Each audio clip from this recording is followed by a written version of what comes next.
큰 주제가 있다라고 말했습니다.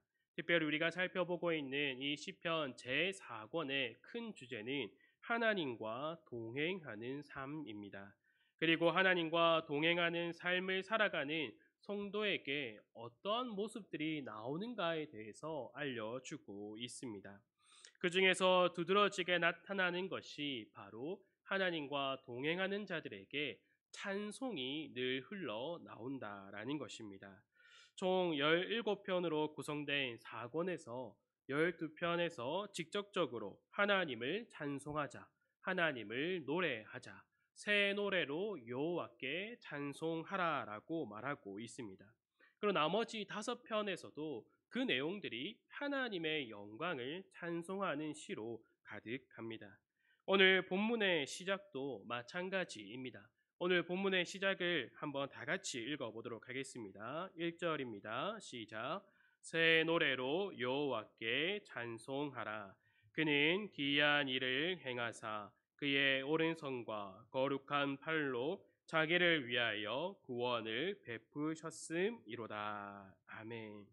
이러한 말씀으로 시작함을 통하여서 하나님과 동행하는 자의 모습이 어떠해야 하는가를 말해주고 있습니다.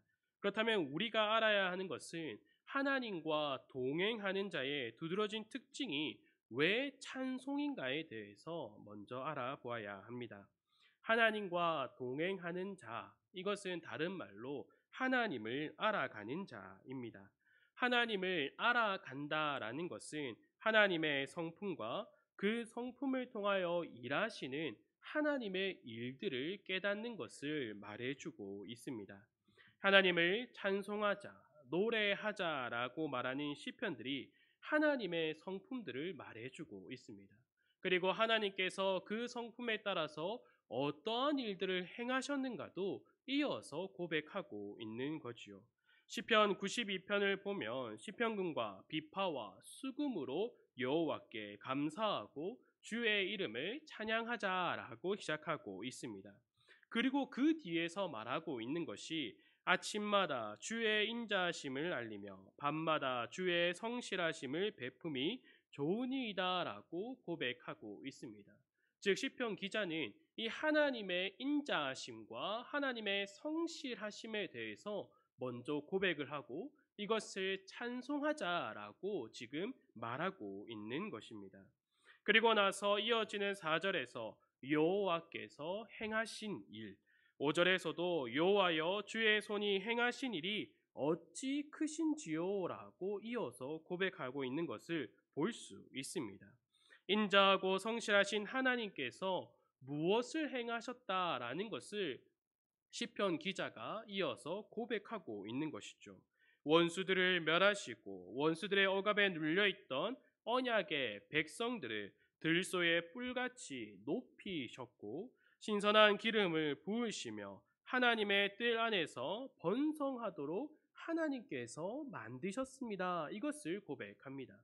즉 언약의 백성들, 하나님께서 하신 그 언약에 대해서 하나님은 인자하시고 성실하시다라는 것을 말하고 그것들이 어떻게 우리들의 삶 가운데서 이 시를 고백하고 있는 그 삶 가운데서 이루어지고 있는가에 대해서 고백하고 있다라는 겁니다. 즉 언약에 대하여 인자하시며 성실하신 하나님의 성품을 시편 기자가 우리들의 삶 가운데서 하나님의 성품이 드러났습니다. 이것을 함께 우리가 경험하였으니 함께 노래하고 찬송합시다라고 말해주고 있는 것이죠. 이처럼 하나님을 안다라는 것, 하나님을 아는 지식은 문제집을 외우는 것처럼 하나님의 성품은 이것이 있고 또 저것이 있다라고 외우는 것이 아니라 또 하나님께서는 어떠한 일들을 행하셨다라는 것을 문제집에 답안을 쓰듯이 외우는 것이 아니라 하나님께서 우리의 삶 가운데서 역사하실 때에 하나님은 어떠하신 분인가를 우리가 분명히 깨달아야 한다라는 것이죠. 이것을 하나님과 동행하는 자가 분명하게 깨닫게 된다라는 것입니다. 하나님께서 행하신 그 일을 경험한 자에게 하나님을 더욱더 알아가는 자들에게는 하나님을 향한 찬송이 흘러나온다라는 것을 이 제4권에서 계속해서 말하고 있는 것입니다. 하나님을 알아가는 것에서 기쁨과 즐거움 그리고 감사함이 넘친다라는 것을 두드러지게 말해주고 있는 것이죠. 이렇게 하나님과 동행하는 자는 발을 맞추어 걸어가기만 하는 것이 아니라 하나님을 더욱더 알아가는 자입니다. 그리고 그 관계에서 알게 되는 것을 깨달은 것이 바로 찬송의 내용이 된다라는 것입니다. 어떠한 것들을 깨닫게 됩니까? 이 제4권에서는 어떠한 찬양의 내용을 해야 하는가에 대해서도 말해주고 있습니다. 먼저 오늘 본문에서 기이한 일을 행하사라고 말하고 있습니다.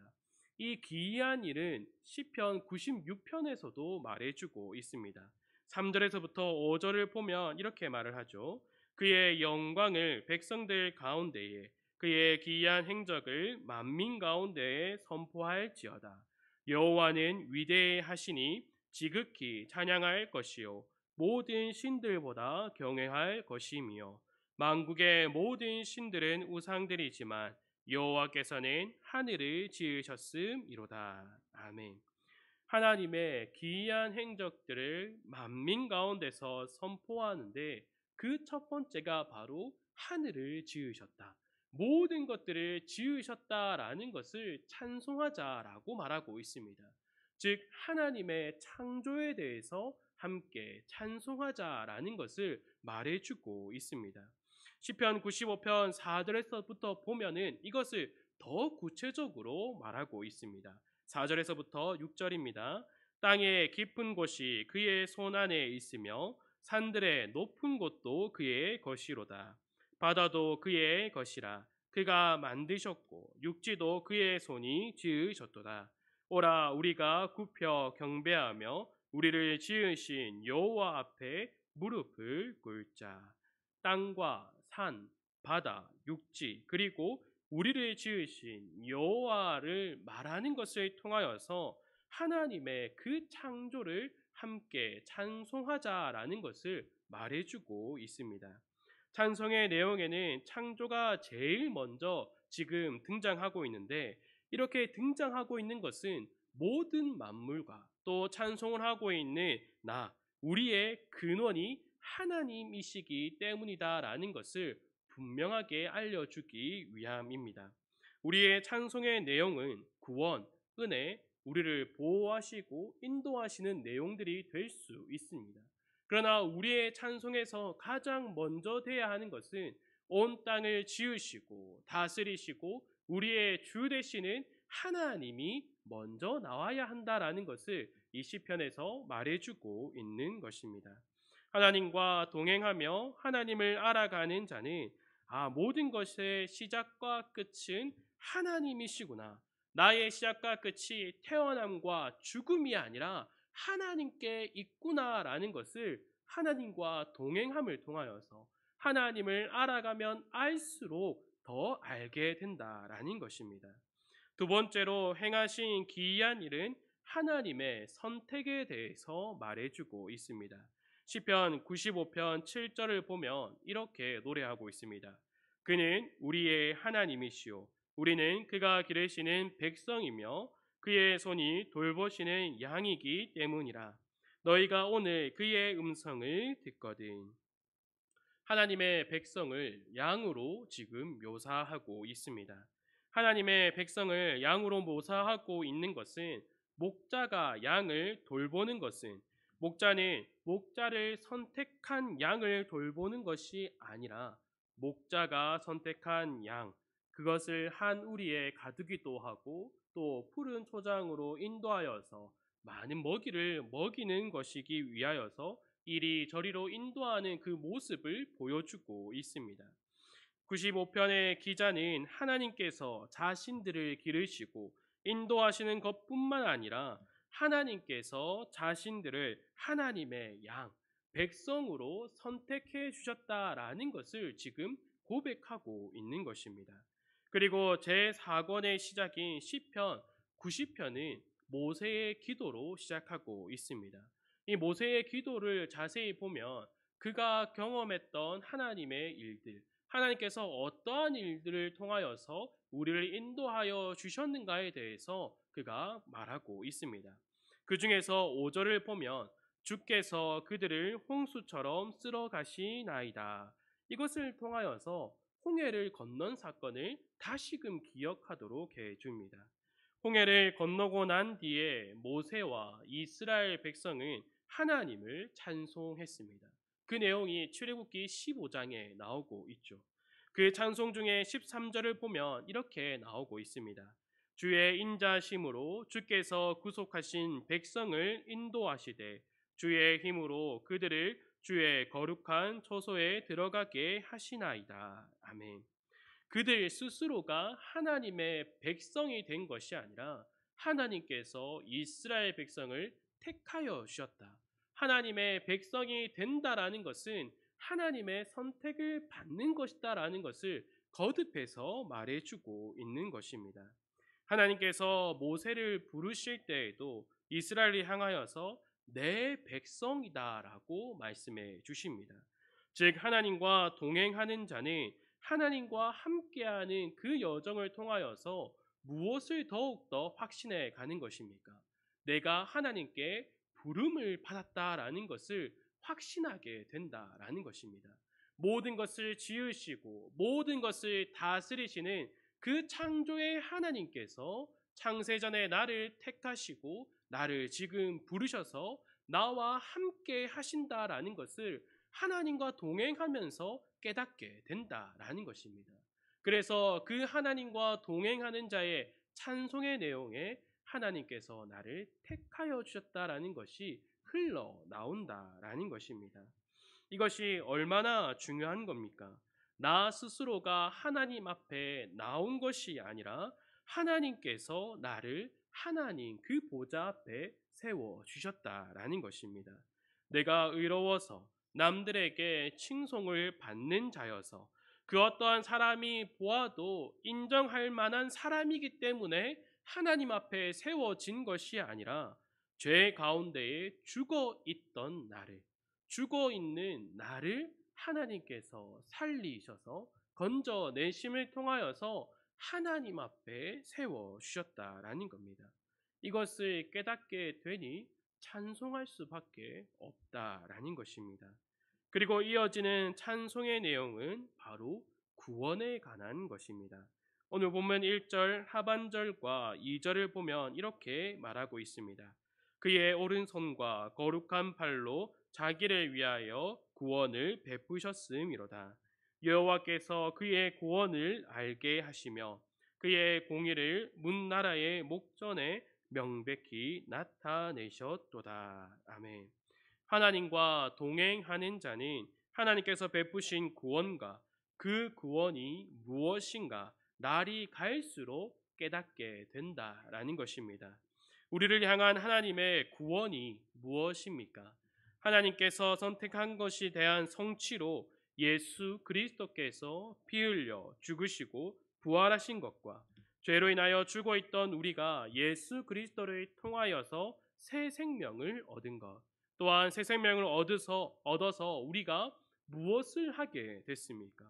우리에게 생명이 없었을 때에 죄 가운데 죽어 있었을 때에는 깨닫지도 못하고 하나님을 찾지도 않았으며 선을 행하지도 않았지만 새 생명을 얻어서 그리스도의 것이 된 것을 통하여 그리스도 안에서 하나님의 뜻이 무엇인가를 깨달으며 또한 하나님을 사랑하며 하나님을 찾으며 선하신 하나님과 그 선을 이루신 예수 그리스도를 닮아감을 통하여서 선이 무엇인가를 우리의 삶 가운데서 나타내는 그 삶을 살아가고 있다라는 것입니다. 이러한 자로 변화받았다라는 것을 우리가 깨닫게 되는 것입니다. 하나님과 동행하는 자가 바로 이러한 것들을 깨달아 간다라는 것입니다.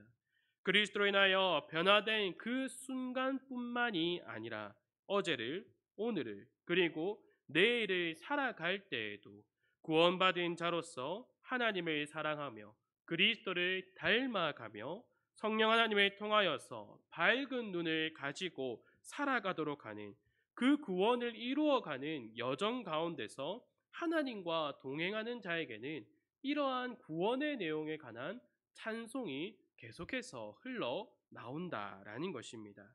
이렇게 하나님과 동행하는 자에게 찬송이 흘러 넘치는 것은 하나님과 동행하는 자에게 하나님께서 살아계심과 과거뿐만 아니라 오늘 그리고 앞으로의 모든 날을 하나님께서 지도하시고 함께 하신다라는 것을 깨닫게 해 주신다라는 겁니다.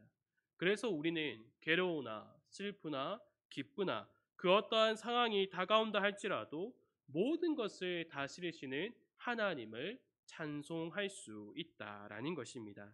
주 안에 사랑하는 성도 여러분, 우리는 오늘 본문을 통하여서 우리 자신을 점검해 볼 필요가 있습니다. 오늘 본문은 우리를 향하여서 새 노래로 여호와께 찬송하라라고 말하고 있습니다. 저번 주 새벽 기도에서 나누었던 것처럼 여기서 말하는 새 노래는 새로운 찬송만을 말하고 있는 것이 아닙니다. 날마다 새로운 은혜를 부어 주시는 것으로 인하여서 이전에 불렀던 찬송가이지만 다른 마음으로 찬송이 흘러나오는 것을 우리가 경험해야 한다라는 것입니다. 우리가 찬송가를 부를 때 어떨 때는 1절의 가사가 나의 고백이 될 수도 있고 그 다음 날 부를 때는 그 3절의 가사가 우리의 고백이 나의 고백이 될 수 있다라는 겁니다. 이러한 은혜가 날마다 우리들에게 베풀어질 때에 우리의 마음속에서 새 노래로 여호와를 찬송한다라는 것입니다. 그러면 우리는 우리를 돌아볼 때에 과연 나는 새 노래로 여호와를 찬송하고 있는가? 날마다 나에게 베풀어 주시는 그 하나님의 은혜로 나에게서 찬송이 흘러나오고 있는가를 우리는 점검해 보아야 합니다. 날마다 새로운 은혜를 부어 주시는 것을 통하여서 나에게 찬송이 나오고 있는지 아니면 다른 마음으로 나는 그저 찬양하는 것을 즐거워하고 있는가를 살펴보아야 한다라는 것입니다. 오늘날 우리가 복음 성가를 들어보면 정서적인 부분을 자극하는 가사들만으로 이루어진 그 찬양을 볼 수 있습니다. 그 가운데서 하나님을 향한 그 내용들을 다 빼놓고 그저 음악적인 요소를 살려서 우리의 감정을 만지는 찬양들이 많이 있습니다. 그러나 많은 성도들, 대부분의 성도들이 그러한 찬양을 더 즐겁게 부르는 모습을 보여주고 있습니다. 나의 마음속에서 흘러나오는 하나님을 향한 감사와 또 조금 전에 살펴보았던 그 찬송의 내용들은 전혀 나오고 있지 않지만 그저 그 음이 즐거워서 그 음악적인 요소가 즐겁고 또 흥이 있기 때문에 그저 부르는 것들이 많이 있습니다. 세상에서 유행하는 유행가처럼 따라 부르는 노래들이 많이 있다라는 거죠. 우리는 그러한 모습을 통하여서 우리를 점검해야 한다라는 것입니다. 찬송의 대상은 하나님인가? 우리가 부르고 있는 나의 속에서 나오고 있는 그 찬송의 대상이 내가 사랑하는 하나님인가? 아니면 그저 나는 찬양을 사랑하고 있는가? 그 찬양을 부르는 것을 사랑하고 있는가? 이것을 우리는 돌아보아야 한다라는 것입니다.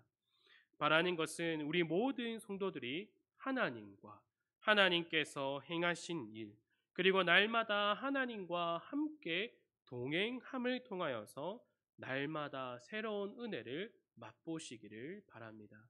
그것을 맛봄을 통하여서 우리 모든 성도들 가운데에 새 노래가 흘러나오기를 간절히 소망합니다. 오늘 시편 기자가 말하는 것처럼 새 노래로 여호와께 찬송하자. 우리가 함께 모여서 여호와를 찬송하자.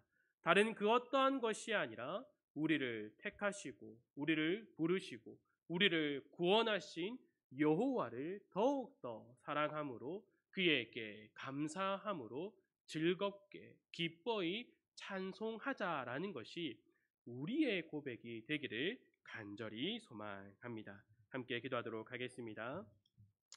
하나님 아버지, 감사합니다. 언제나 우리에게 베풀어 주신 그 은혜를 경험함을 통하여서 날마다 하나님과 동행함으로 날마다 하나님을 더욱더 알아감을 통하여서 날마다 우리가 하나님께 모든 것을 맡기고 하나님의 뜻을 깨달아 언제나 하나님만을 찬송하며 살아갈 수 있도록 붙들어 주시옵소서. 우리의 마음에서 하나님을 향한 그 새 노래들이 늘 나와서 하나님을 찬송하는 그 기쁨 가운데서 즐거움 가운데서 살아갈 수 있도록 우리를 붙들어 주시기를 간절히 소망합니다. 언제나 하나님의 말씀을 통하여서 우리를 돌아볼 수 있도록 붙들어 주시옵소서. 나는 정말로 내 마음에서 나오는 그 흘러나오는 하나님의 은혜로 인하여서 내 입에서 찬송이 흘러나오는가? 아니면 그저 유행하는 그 음악에 따라서 찬양만을 하고 있는가? 언제나 우리가 이것을 돌아봄을 통하여서 다시금 하나님의 은혜를 경험함을 통하여서 하나님께서 행하신 모든 일을 우리의 삶 가운데서 경험함을 통하여서 날마다 새 노래로 하나님을 찬송할 수 있도록 우리를 지도하여 주시고 붙들어 주시기를 간절히 원하며 이 모든 것 예수님의 이름으로 기도드립니다. 아멘.